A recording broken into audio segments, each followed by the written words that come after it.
I'm going to demonstrate sharpening for you today. You want to sharpen your instruments at the first sign of dullness, so that will depend on how often you're using your instruments and the type of instrument that you have.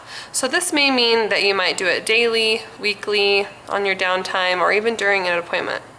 There are many stones available for you to use, so just follow your manufacturing guidelines on how to use it and when to lubricate. You can test if an instrument is dull by using a test stick, and usually I will wrap my index finger around the test stick itself so that I have a fulcrum. And you're going to want to use the same angulation that you would actually use on a tooth, so 70 to 80 degree angulation to test it, to know if it is sharp or not. Because if you're testing it like this, that's testing it on the face of the instrument, not on the edges you actually use to scale. So today I'm going to be demonstrating how to sharpen an instrument with a toe and one with a tip. I'm first going to demonstrate how to sharpen an instrument with a toe. So to give you a visual of this instrument that has a toe, we're going to look at my finger for just a second because it's rounded like the instrument with a toe. And we're going to take a calculator here. And what you're going to do is you're going to establish a 110 degree angulation, or a 1 o'clock angulation that looks like this. And you're first going to sharpen heel, middle, and toe on each side, heel, middle, toe, ending on a downstroke. And then you're going to establish a 125 degree angle, or a 2 o'clock angulation, to sharpen the toe of the instrument. So we start here at the very toe, and we go all the way around to the other side of that toe, ending on a downstroke as well. You do this so that you do not turn this instrument into a tipped instrument. You really have to be cautious to maintain the integrity of the toe. So let me show you the real thing. So you're going to take your Barnhart, or your instrument with the toe, and you're going to hold it in your non-dominant hand. You'll lean the instrument up against a stabilized rest, and the face of the instrument will point directly towards you and will be parallel with the floor. I like to think of the face of this instrument as being a spoonful of milk.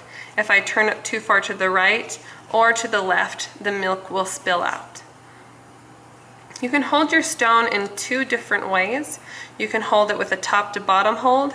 The only caution with that is if you end on a downstroke, you could potentially cut your finger. So another hold you could do is just at the base of the sharpening stone itself. I'm going to show you with a top to bottom hold for this demonstration. You'll establish a 110 degree angle, or a 1 o'clock angulation, and once again, heel, middle, toe, with 1/2 inch rhythmic strokes. Heel, middle, toe.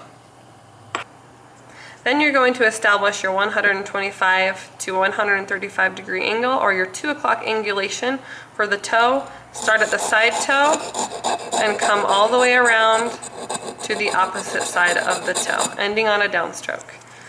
To prevent a sharp edge from forming on the back side of the instrument, you will do a circular motion while rocking the stone from side to side. Very light pressure here. To show you a visual of sharpening an instrument with a tip, I'm going to show you on a pen because it has a tipped angulation on it. You're going to go heel, middle, and tip. Turn that sharpening stone in at the end to maintain the integrity of the instrument tip. Now I'm going to show you on the actual instrument itself. You're going to hold the instrument with your non-dominant hand, lean the instrument up against the stable rest once again, and the face of the instrument will also be pointing directly towards you and will be parallel with the floor. Same with the last instrument, you don't want to spill the milk as you go right to left, so hold it parallel with the floor. You're going to hold your stone. I'm going to hold it on the bottom for this demonstration. And you're going to establish your 1 o'clock angulation, or your 110 degree angulation, and you're going to move the stone up and down with those short 1/2 inch rhythmic strokes, going heel, middle, and turning it in for the tip, ending on a downstroke. Once again, establish that 1 o'clock or 110 degree angulation, heel, middle, and turning it in for the very tip, ending on a downstroke. You always want to make sure you have a wet gauze to remove any extra particles that are created as you're sharpening as well.